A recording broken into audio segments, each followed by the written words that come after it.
Hello and welcome to Lesson 12. This is going to be a lesson on drugs of abuse.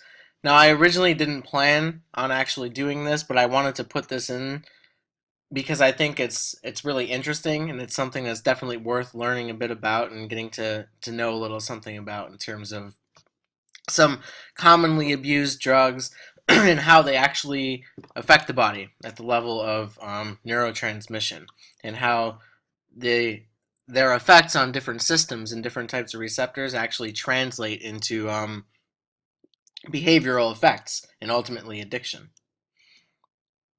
So when we say drugs of abuse, there's lots of these. Okay, there's many drugs of abuse. Now, you know, there's sort of the ones that we typically think of when we think of drugs of abuse. You might think of things like cocaine, like heroin. Okay, but in addition to the traditional drugs of abuse and a lot of these are essentially illicit, right, or illegal drugs, there's a lot of drugs that are misused or abused that are actually not illegal. Okay, and as times are evolving and times are changing, we're actually getting a bit of a shift in the types of drugs that are being abused. So these days there is a definite increase, a large increase actually, in the amount of prescription drugs, okay, that are being abused. So drugs that you can get prescribed to you from a doctor, things like painkillers, right, or anti-anxiety medications or antidepressants and things like that. As well as what we call designer drugs, which are drugs that are essentially modified a little bit based on like the structure of heroin, for example, and club drugs. Now, club drugs are another class of drugs that we can group together because they're the type of drugs that people typically will abuse when they're going out to a social gathering or they're going clubbing, right? Listening to that techno music and doing all that stuff. Yes, I do know about clubbing. So we've also these days have a lot of different blending. So there's more types of drugs that are coming out that are actually a mixture of various other compounds, right? So mixtures of different types of drugs. And the key difference here with these blends of different these drug blends, really, like I like to call them, is that a lot of times the purity of these and how potent they actually are is not really known because we're sort of playing Russian roulette with the chemistry, okay, of different drugs.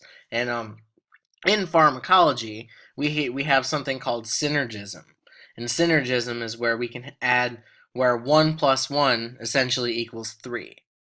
Okay, so the effects of adding two things together are not additive, but they actually give you a much more substantial and profound effect when they're mixed together than the sum of the two individually. Okay, and synergism, when you're mixing different drugs together, can be very dangerous and it can result in terrible consequences.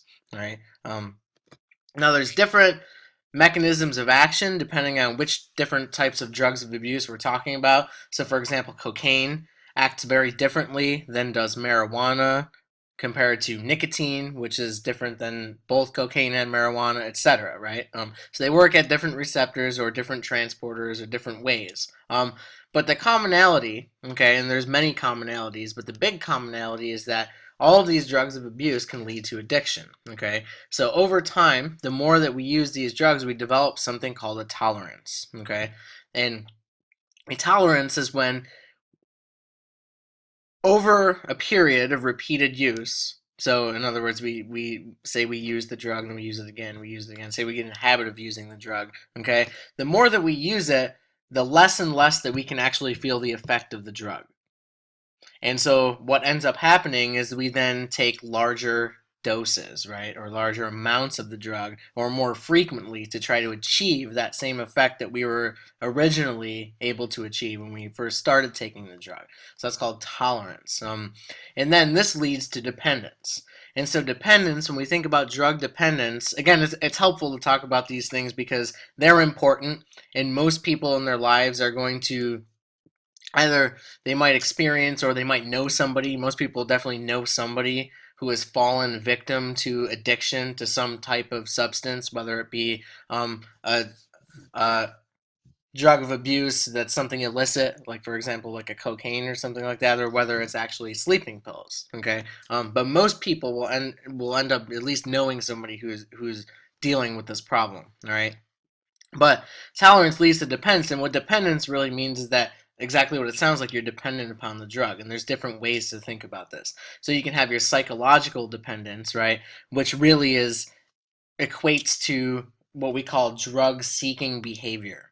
Okay, so what this means is that you're going to start engaging in lots of behaviors that have a higher probability of leading to drug use. Okay, so this is a psychological sort of facet of this, because really you're thinking in your mind or even in your subconscious at some point, I want the drug, and so you begin to engage in drug seeking behaviors. The other part is the physical side. So and different drugs have different degrees of physical depend. It just depends on which drug it is, right? But this is actually where we actually have physical withdrawal symptoms. So you might actually get sick. There's a somatic response. You might get nauseous. Okay, you might get tremors. You might lose the ability to focus and concentrate when you don't have the drug. Okay, so that's a physical dependence on the drug. And then, of course, misusing and abusing drugs for a prolonged period of time leads to addiction. And it doesn't even really need to be a prolonged period of time. It just depends on the drug.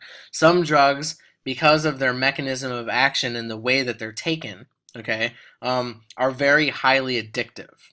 And because they're highly addictive, you don't necessarily need to have taken the drug for a prolonged period of time to become addicted to. You could actually get addicted very rapidly to some types of drugs. Okay, crack is very addictive, things like that. So all right.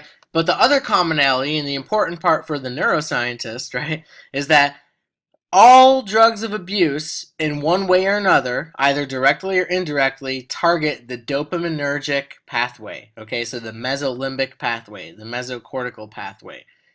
All right. So this mesolimbic reward pathway is the major reward and reinforcement pathway.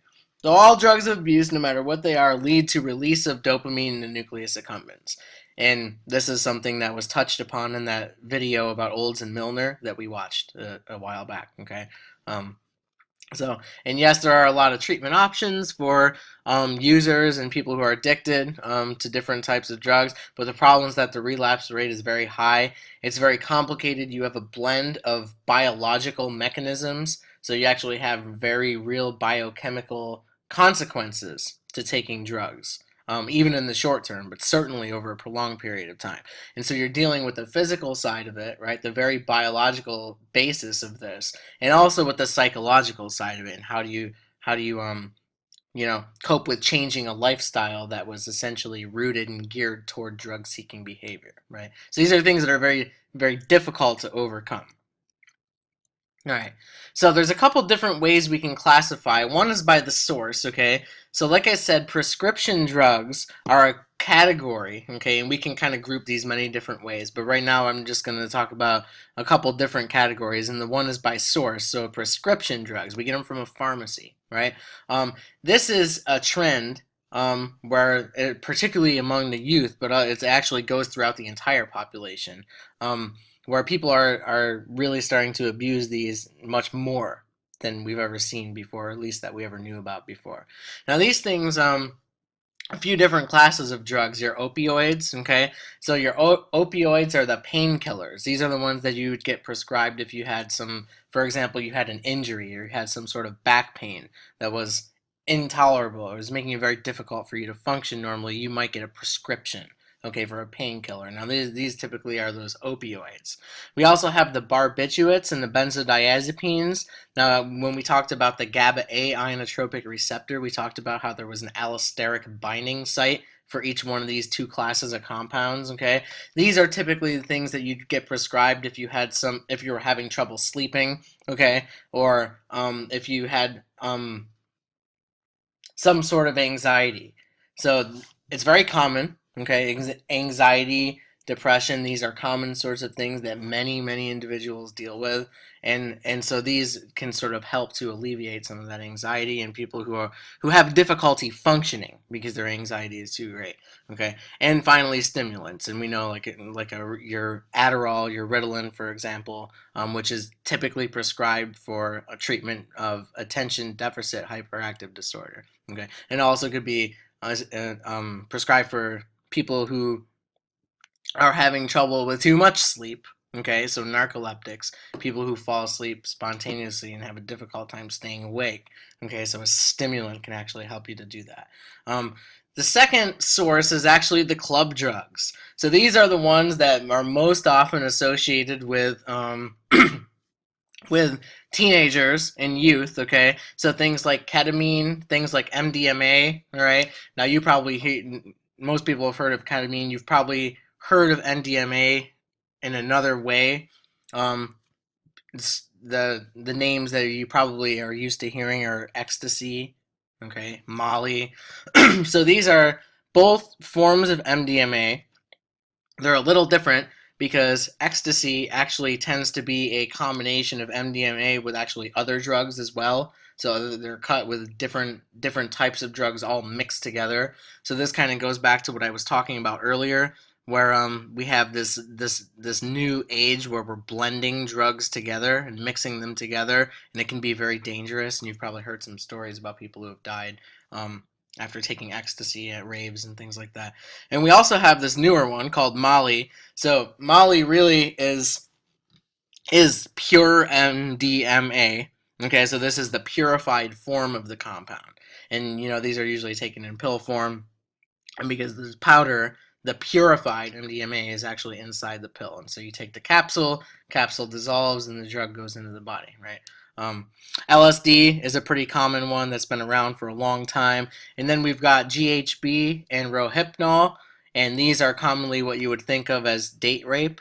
So these are the sorts of drugs that are going to depress the system, right? They're depressant drugs, and they're so therefore you can, you know, induce a depressed system in somebody and try to take advantage of them in terrible ways. And we've seen all kinds of stories in the news about these types of drugs. So you got to be real careful when you go to the club, right? And you never really know what somebody's handing you when they're handing you a pill. This is the other part that's a little bit upsetting and concerning about this new trend towards pills, is that somebody gives you a pill, you don't necessarily know what's in it. Okay, so it's always something that's very scary.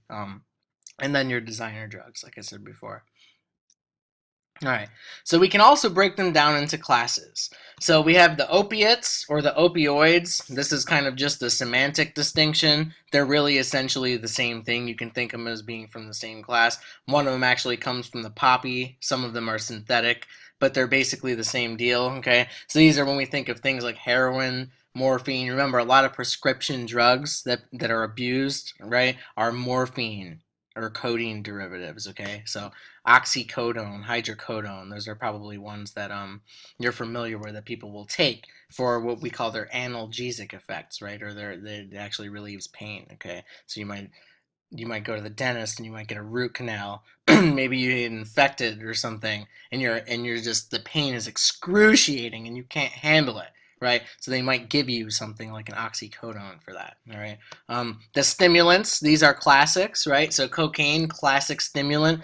If you've ever seen somebody who's under the influence of cocaine, they tend to move very rapidly, be very jittery, right? This is consistent with its mechanism of action that actually stimulates a motor system. We're going to see that later. And amphetamine, methamphetamine, okay, these are sort of common ones. Depressants, again, we talked about a couple of these, the benzos and the barbiturates. Alcohol, of course, is very clearly a depressant, even though individuals who drink alcohol, once they start to become intoxicated, they may become hyper, but that's not really a function of the drug itself. That's more a function of probably the atmosphere and the social events that are going on at the time. But it actually does depress the CNS, so it's a CNS depressant. Cannabinoids, so these are things like marijuana, okay, comes from the cannabis. So these act on a unique class of receptors that we still don't really know exactly how they regulate all of the functions in the CNS, but they're very interesting. The hallucinogens, so again, these are things that tend to have effects on centers of the brain that deal with attention, okay, detecting stimuli. So even somebody may be under the influence of a hallucinogen, and they may think that they're detecting a stimulus that's not actually there. Okay, so what's happening here is the brain's being affected because we're hitting this center of attention and distinguishing new and novel things in the environment. And the dissociative drugs, so dissociative agents are things like PCP and ketamine. So it tends to evoke a sort of dreamy, right, sort of loss of conscious. I don't want to say loss of consciousness, but it's really sort of a strange sort of dissociative state, I guess is the best way to say it. The inhalants, and these were at least when I was younger, these were drugs that were starting to be abused more and more. Okay, so you have things like and you probably heard of huffing. So that's normally what we talk about when somebody's huffing something. They're actually abusing an inhalant. So it could be something like nitrous oxide, okay, or it could be other sorts of things like paint thinners and any sort of solvent that's volatile. Remember, volatile means that it evaporates readily. Okay, so you have a substance that's gonna go into the gas state, and so we can inhale it, right? We inhale the gas. Anabolic steroids and nicotine, which is sort of in its own class, okay? And we talked a lot about nicotine already when we were talking about the receptor types, so I'm not going to say much about it here other than the fact that, yes, it does bind to nicotinic acetylcholine receptors. They're all over the place, okay? So it affects many things, but it does bind to these receptors on dopaminergic neurons, and so it causes dopamine release that way. And that's something that we actually had a couple of videos ago, so you can go back and review that if you don't recall. All right, so I wanted to kind of go over a few of these with you guys, and then I have a video that accompanies this that actually has animations in it. It's called the Mouse Party. It's kind of a neat way to go through different mechanisms of action of different drugs of abuse.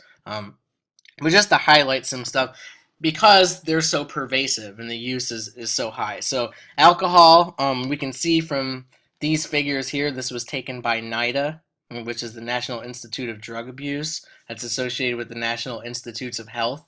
So they do surveys about every large studies. I think it's about every 5 years or so, and they compile some data. So this data came out in 2014, so we probably won't have another comprehensive set of numbers for a few more years.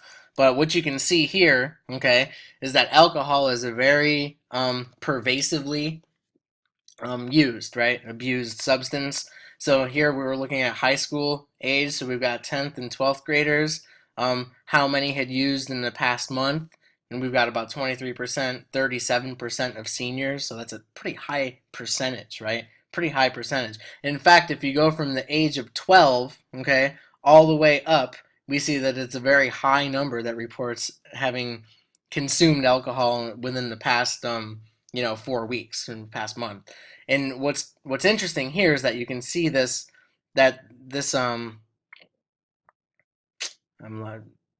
these brackets here, for lack of a better word, these brackets indicate that there's a significant difference, okay? So there's a statistically significant increase, okay, from the previous data point, which means that this is on the rise, okay? So this is a pretty significant number. The thing about alcohol that makes it particularly dangerous and somewhat compelling is that it actually is going to affect every single organ in the body. And we talked about how I think I discussed a little bit about how ethanol actually binds all over the place. Okay, it's a pretty small molecule, can get into lots of different places. It has a hydrophobic part and a hydrophilic part, so it actually can get into several different types of compartments, which makes it really dirty. Okay, so when we talk about dirty drugs, we're talking about things that don't bind to a selective site very well. They tend to bind all over the place. Okay, so this is ethanol. This is what it does. Okay, so it's not surprising that it has such toxic and long-lasting negative effects from repeated use, right? So we know about the effects fetal alcohol syndrome, for example. So very, very toxic and damaging to the fetus if you're a pregnant mother and you're drinking it. Also interesting to statistic, okay, of all the deaths that occur from some sort of water-based activity, so some kind of recreational activity, whether it's boating, water skiing, swimming, okay, things that involve the water, almost 70% of them, okay, among teens and adults actually involve the consumption of alcohol, okay? So that's a pretty staggering number if you think about it. Up to 70%. So that's a lot, all right? And of course, there are many health risks associated with alcohol consumption, and some of these are actually very, very dangerous. Okay, so arrhythmia is basically an irregular heartbeat. Okay, high blood pressure and stroke. So repeated alcohol use actually leads to these things because it alters the conduction of the heart muscles. Okay, so they don't pump the same way anymore. Then it causes a problem. It also constricts the blood vessels, which leads to high blood pressure. And when you have narrow blood vessels, okay, it's easier for a plaque that's stuck in that vessel to actually build up, and if your vessel is narrow you can have some sort of a rupture. So this is not good stuff here either. Okay, so you get weakened vessels. The most commonly and well-known one is the liver injury or liver failure. So you may have heard of liver cirrhosis. That's basically when parts of the liver, the tissue just flat out dies from excessive ethanol being exposed there in the liver. Remember, the liver is the detoxifying site, but when you flood it with too much toxin, eventually you're going to overwork it and you're going to cause damage. So that happens. In addition to cancer and an increased risk for diabetes as well. So how does it work?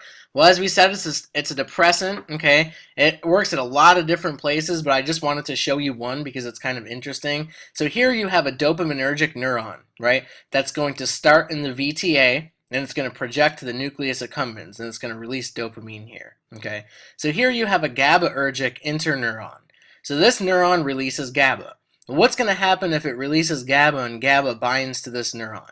Under normal situation, GABA is going to bind to this neuron and it's going to reduce the probability of this dopamine neuron firing, right? Because it's going to, chloride ions are going to go in, they're going to make the membrane more negative, and it's going to reduce the chances of having an action potential. But when you have alcohol binding, okay, it's actually going to bind to these GABAergic interneurons, and it's going to reduce. It's going to block the release of this transmitter. Okay, so if we block the release of GABA in the VTA, what we're actually doing is we're removing the inhibition on this neuron. Okay, so this neuron is no longer being inhibited, so the dopamine is going to fire more. It's going to release more dopamine in the nucleus accumbens. All right, so that's a big way that alcohol actually affects the reward pathway, and then of course it affects all of the kinds of other things too, like motor function, control over your emotions, things like that, right? The limbic system, the amygdala. But here, really, like this part is just to show you how it actually affects the reward pathway, because we said all drugs of abuse do on some level. Okay. It also plays a role in glutamate because it actually blocks glutamate, and in certain areas it will enhance GABA release. So it's kind of a strange thing. Okay, but it's neat, and it depends on where in the brain you are. So the second one that I wanted to go through was methamphetamine, okay, because this is another one. Now, you might have heard of like crystal meth, okay, so this is just one variation of the parent compound, which is methamphetamine, okay, and there's different ways of kind of altering the structure slightly and having different forms of it, okay. This is typically taken in a variety of different ways. Okay, so sometimes it's taken orally. Okay, sometimes it's snorted. It can be smoked. It can be taken intravenously, right? So you can inject this stuff. And really, this is to create a very quick and a very pronounced high. Okay, so typically with a compound, if the route of administration allows for quicker absorption, you're going to get a more extreme feeling of the euphoric feeling. You're going to get a faster, what we call the high. Okay, so this is one of the reasons why people will smoke, okay, or snort or inject drugs as opposed to taking like an oral drug, is because it's a very quick response, okay, and a very pronounced response. So, of course, methamphetamine, if you use it, okay, and you do repeated use, it causes a lot of problems, okay. One of the key hallmarks of this is actually disturbances in mood and violence. So people who repeatedly use methamphetamine tend to have a pronounced alteration in their actual personalities. It's one of the things that you'll notice about them, okay? And it does lead to anxiety, and we're going to see in the video one of the reasons why and what actual pathways this affects. So we're not going to go through all that now, but just suffice it to say that it does actually affect areas of the brain that are involved in mood, okay, and controlling behavior. It can lead to also what we call psychoses. So that's when you're starting to see things that aren't really there and hear things that aren't really. There's actually nothing making that sound, but you think there is. All those fun sorts of things. All right. So how does it work? Again, this is a stimulant. All right. So if you've ever seen anybody who's been taking meth, crystal meth, something like that, or you suspect somebody's been taking it, it's probably because you notice that they're moving a little bit more rapidly. All right. The hallmark of this is actually increasing dopamine in the synapse. Okay, that's the mechanism of action. So we see a dopaminergic synapse here, all right, and we see there's a dopamine transporter here. Well, what methamphetamine does, okay, is it actually reverses this transporter. Okay, so normally the dopamine transporter takes dopamine back into the cell. Well, what methamphetamine does is it actually reverses it and starts spitting dopamine out of the cell. All right, so we end up with more dopamine in the synapse. All right, now it doesn't only work on dopaminergic systems. Okay, it actually can also reverse the transporters that are responsible for reuptaking norepinephrine and serotonin. But again, we show the dopaminergic synapse here. This mechanism of methamphetamine at dopaminergic synapses explains both the rewarding effects and some of the effects that it has on motor function. Okay, because we know that dopamine system, we have that reward pathway, and then we also have that motor pathway that are involved. Right, and the last one that I kind of wanted to go through on here before we go to the video is MDMA. Again, you probably know this as ecstasy or Molly. So this is the big long name for it. We don't really care too much for that. Again, this is usually orally.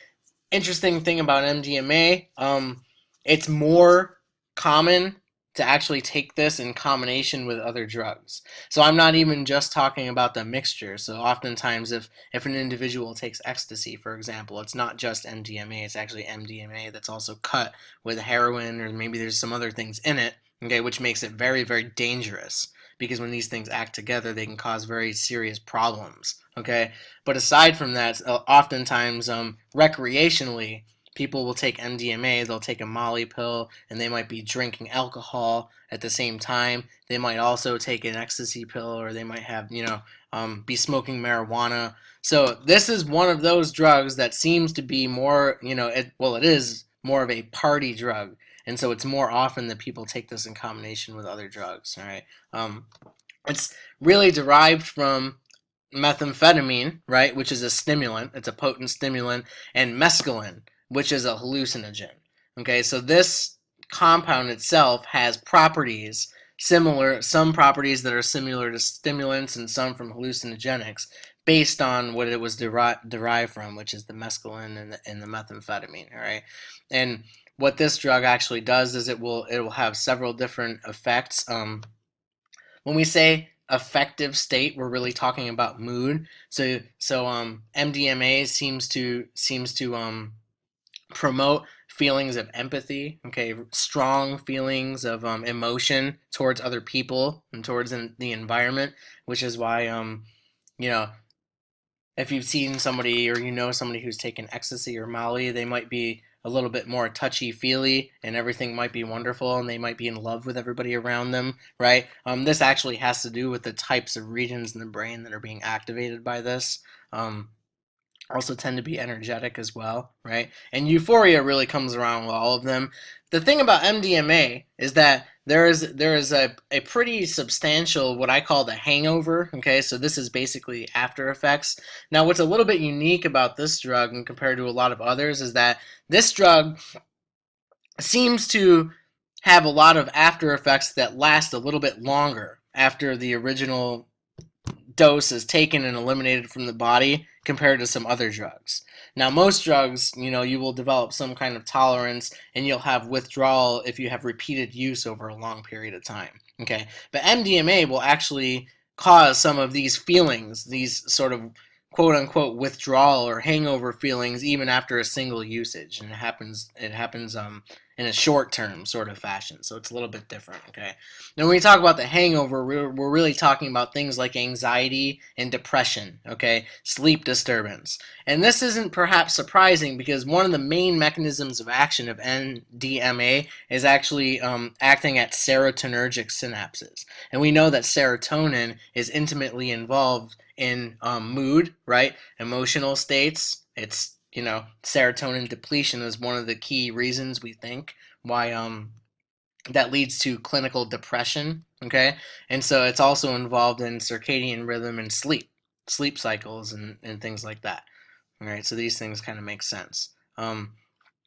Other things that you can expect from use of MDMA, okay, it does alter your heart rate and your blood pressure, so we're going to have the same sort of potential issues at play that you would have with things like cocaine, okay, that actually will increase your heart rate and all of those things.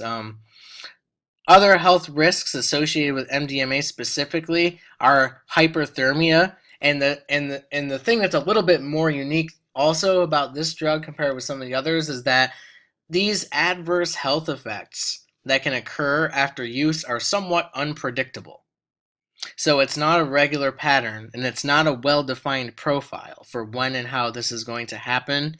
Um, Different people are affected differently because it's a complicated mechanism and it hits lots of different stuff. Okay, even though it's largely involved in serotonin transmission, it actually hits other areas as well. Okay, and hyperthermia can cause lots of problems. Like you can have liver failure, kidney failure. Okay, the cardiovascular system. So we talked about heart rate, blood pressure, right?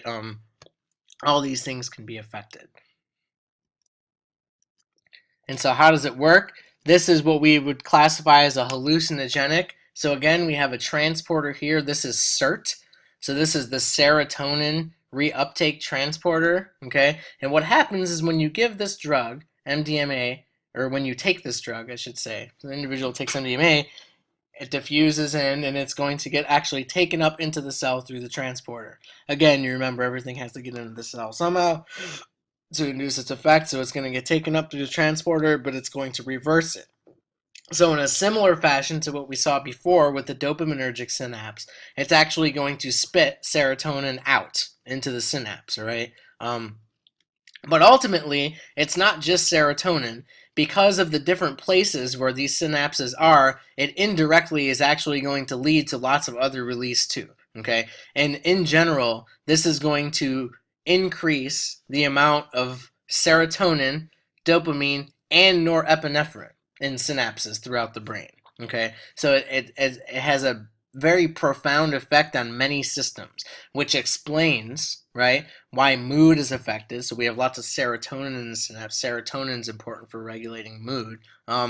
Euphoric feeling, which is really associated with that dopamine release, right, in the nucleus accumbens. That's the reason why things are rewarding, okay, because they produce pleasurable feeling. And norepinephrine release, which we know norepi, particularly arising from the locus coeruleus of the brain, is one of the key ways that the brain has developed for paying attention to stimuli. Okay, so these things all sort of fit. It also stimulates the release of hormones, okay? A couple of different hormones in particular, and you don't need to remember really these, but the point here is that these hormones are actually involved in things like sexual arousal and different social interactions and what we might call feelings of love, right? Or trust, or bonding with somebody, things like that. All of these feelings that we have involved are directly connected to the release of these hormones. Okay, and this has actually been documented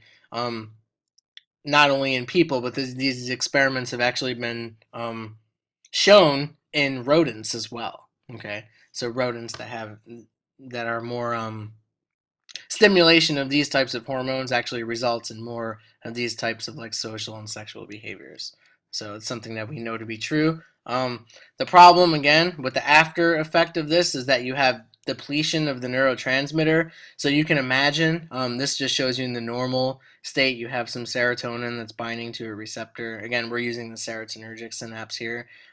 Ecstasy, you have lots of it here, Remember, we've gone in and we've turned this transporter around, so it's actually spitting serotonin out into the synapse. And afterward, we have less of it there. So what happens is we release all these stores of the neurotransmitter, and then there's not that much left anymore. Okay. The other thing that happens too, which I wasn't really going to get into, but it's kind of interesting, just as an FYI, is that when you keep activating receptors a lot over and over again, they tend to do something called downregulate, which means that they will get the cell will stop making as much receptor, and some of the receptors that are on the membrane will internalize, and they'll basically get pulled back into the cell and recycled. Okay, so all of these things, both a lack of neurotransmitter in the presynaptic terminal and maybe a lack or shutdown of receptors on the postsynaptic terminal, will both contribute to actually having less neurotransmitter binding. Okay, so the depletion of serotonin in this case is what tends to lead to these types of things, right? So we have the depression, the anxiety, and attention and memory as well. All right, so now I want you to watch this video because we're going to go through the mechanism of action of those three that we just went through, plus a few more. We're going to talk about heroin and marijuana and LSD and how those mechanisms of action with this cool animation. So watch that video as well, and I will see you next time. All right. So welcome. This is